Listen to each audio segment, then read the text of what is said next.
Selamat malam Pak Bola. Pada kesempatan kali ini kami akan menganalisis kasus Volkswagen. Kami dari kelompok 9 dan kelompok 4 beranggota Nathanael Lunda dengan N41356. Dengan saya Ferdi dengan NPM 2441120. Dengan saya Ivan Jonathan atau Ijo 2441188.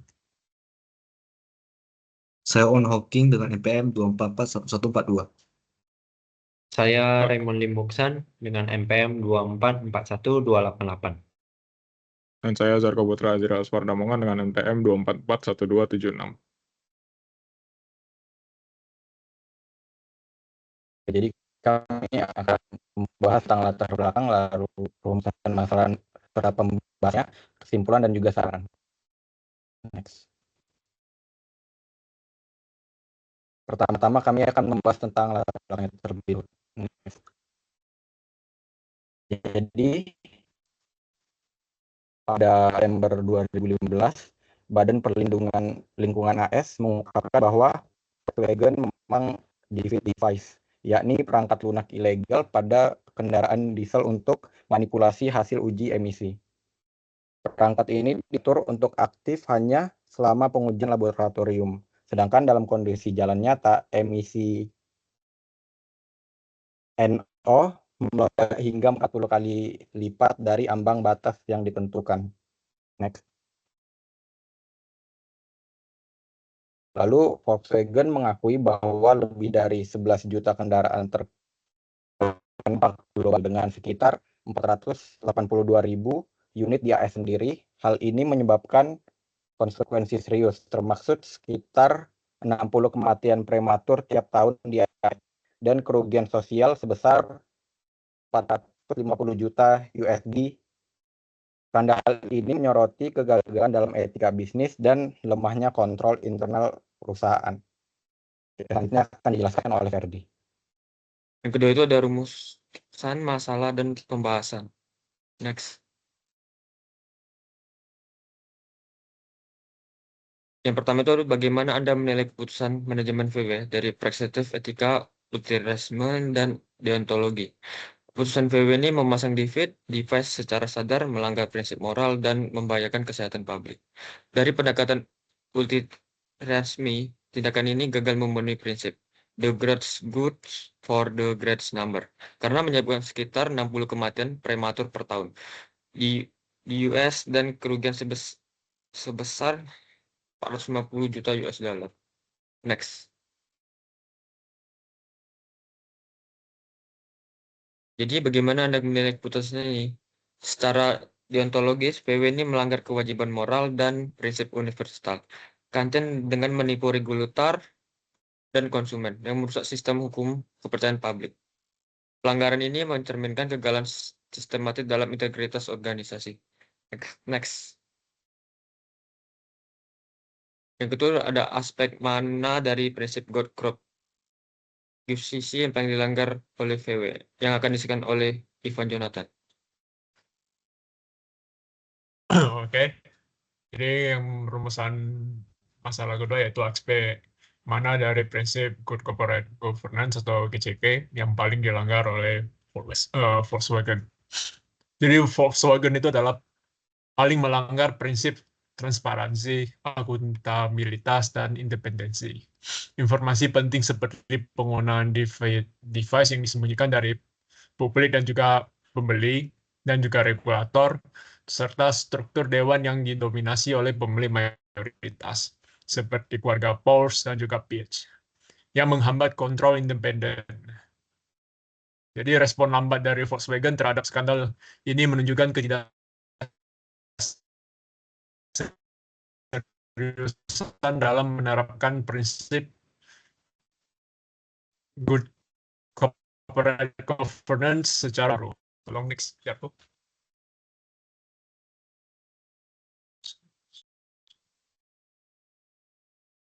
Nah, yang selanjutnya akan dijelaskan kembali oleh Owen. Rumusan masalah ketiga yaitu bagaimana seharusnya tata kelola perusahaan VW direformasi pasca skandal. Analisa dan jelaskan. Next. Jadi berdasarkan analisa kami, pembentukan Komite Audit Independen PISO 2025 dan juga audit lingkungan eksternal berkala Launder 2024. Selanjutnya sistem whistleblower yang aman BBC News 2015 dan pemisahan jabatan CEO atau ketua dewan. Jadi selain struktur, Volkswagen harus memperbaiki budaya organisasi dengan menanamkan nilai etika dalam seluruh lapisan pengambilan, agar etika fading tidak terjadi oleh Skorin Karpov 2019. Next. Rumusan masalah keempat itu, apakah peran Dewan Direksi VW cukup efektif dalam mencegah pelanggaran etika? Jelaskan. Selanjutnya akan dibahas oleh Raymond. Oke, jadi jawaban dari rumusan masalah yang keempat ini adalah tidak. Dewan gagal mengawasi manajemen dan tidak menciptakan sistem pelaporan atau pelatihan etika yang efektif. Konsentrasi kekuasaan pada pemilik utama melemahkan independensinya dan pengawasan. Jadi kasus ini memperlihatkan lemahnya struktur formal dan budaya pasif dewan dalam menjalankan fungsi etika korporat. Oke, selanjutnya, rumusan masalah yang terakhir itu apa pembelajaran penting bagi manajer masa depan dalam menjaga integritas dan etika dalam pengambilan keputusan. Lanjut. Oke, jadi manajer di masa depan itu yang pertama harus menempatkan integritas sebagai fondasi keputusan bisnis, mendorong transparansi dan sistem pelaporan etis, mengadopsi pendekatan stakeholder oriented bukan hanya laba, lalu memastikan pelatihan etika dan mekanisme pencegahan ethical vetting. Terus yang terakhir itu untuk membangun organisasi yang bertanggung jawab secara sosial dan berkelanjutan.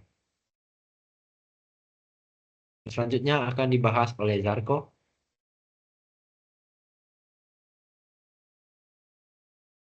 Oke, jadi semua kesimpulan dari kasus ini adalah Volkswagen itu melakukan pelanggaran serius terhadap etika bisnis dan norma hukum internasional. Kasus Dieselgate yang terungkap pada September 2015 ini itu menyoroti pelanggaran serius terhadap etika bisnis yang dilakukan oleh Volkswagen. Lebih dari 11 juta kendaraan terjual secara global dengan sistem manipulatif, dan di Amerika Serikat sendiri diperkirakan menyebabkan 60 kematian prematur setiap tahunnya di kendaraan mereka, serta kerugian kesehatan sosial mencapai USD 450 juta.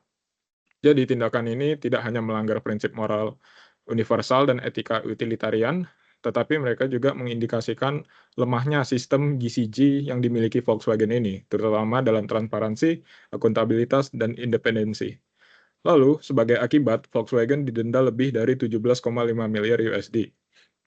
Menurut Justice 2017, skandal ini memicu perbaikan regulasi global seperti pengenalan sistem RDE atau Real Driving Emissions dan Portable Emissions Measurement Systems atau PEMS yang diterapkan di Uni Eropa, yang terbukti memperkuat pengawasan nyata terhadap emisi kendaraan. Selanjutnya, saran yang bisa kita berikan untuk menanggapi kasus Volkswagen ini, yang pertama, tata kelola perusahaan Volkswagen harus melakukan pemisahan antara CEO dan ketua dewan. Lalu, mereka harus menerapkan etika sebagai inti strategi operasi mereka.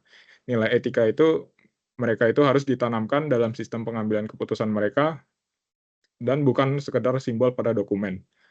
Lalu mereka juga bisa penerapan transparansi emisi. Volkswagen dan produsen lain wajib menjalankan sistem pengujian terbuka berbasis kondisi nyata seperti RDE dan PEMS tadi, yang sudah diterap di Uni Eropa. Selanjutnya, mereka dapat menggunakan teknologi blockchain dan AI, di mana mereka menggunakan sistem berbasis blockchain untuk mencatat data pengujian emisi yang tidak dapat diubah, serta kecerdasan AI untuk mendeteksi anomali dalam sistem kontrol kendaraan. Lalu yang terakhir ada mereka bisa meninggalkan orientasi mereka pada laba jangka pendek dan mengadopsi pendekatan berbasis pemangku kepentingan. Jadi perusahaan yang mengutamakan keberlanjutan sosial dan lingkungan, mereka itu lebih mampu bertahan dalam krisis dan mereka dapat membangun loyalitas publik yang kuat.